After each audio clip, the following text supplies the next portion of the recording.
Good morning. This is Dr. Daniel Gillenwater with Eastern Oaks Baptist Church, and this is your PSA, or Practical Sermon Application, for the week of Sunday, May 20th, 2012.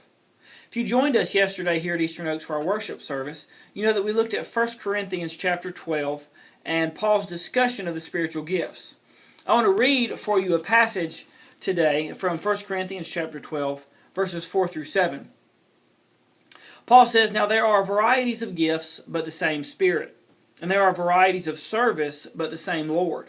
And there are varieties of activities, but it is the same God who empowers them all and everyone. To each is given the manifestation of the Spirit for the common good." In the service yesterday, we highlighted 4 very encouraging points that Paul makes about spiritual gifts.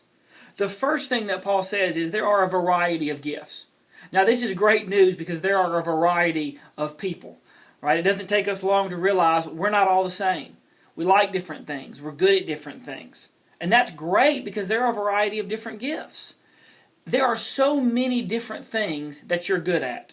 You have so many skills and talents and abilities, but they're not all the same skills, talents, and abilities that I have. But that's okay because there are a variety of gifts. Not everyone's a preacher. Not everyone's a teacher, not everyone's a singer, but that's okay because there are a variety of gifts. There are a variety of talents and abilities. The second thing we noticed is that Paul says while there are a variety of gifts, they are all empowered by the same God. Now, what is so amazing about this is that God is the one who gives us the power to do whatever it is He wants us to do. So we never have to worry about if I have the ability to do what God is calling me to do. If God is calling me to do something, God is going to empower me to do whatever it is He's calling me to do. The third thing we noticed is that Paul says it is the same God who empowers them all in everyone. That key word there is everyone. Everyone has a spiritual gift. If you're listening to this today, you have a spiritual gift. God has given you a specific talent or gift or ability that He wants you to use for Him. There are not a limited number of spiritual gifts. God's not going to run out of spiritual gifts. He's not going to forget about you. He's not going to overlook you. You have a gift. You have a talent. You have a skill that God has given you. The last thing we notice is that Paul says, to each is given the manifestation of the Spirit for the common good. In other words, Paul reminds us that the gifts and the talents, the abilities that we do have, they were not merely given for our own benefit. They were given to glorify the Lord, but they were also given to us so that we can serve one another, so that we can help one another.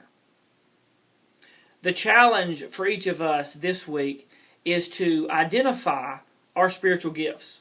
Identify the gifts or the talents or the abilities that God has given us, and then begin to use them for His kingdom. Again, every single one of us has a gift. The question is, will we use it for the Lord? If you don't know what your spiritual gift is, we would love the opportunity to help you find your spiritual gift, to identify what your spiritual gift is. If you know what your spiritual gift is, maybe you just need the opportunity to use it. We'd love to give you that opportunity here at Eastern Oaks Baptist Church. I challenge you this week to begin to spend some time in prayer.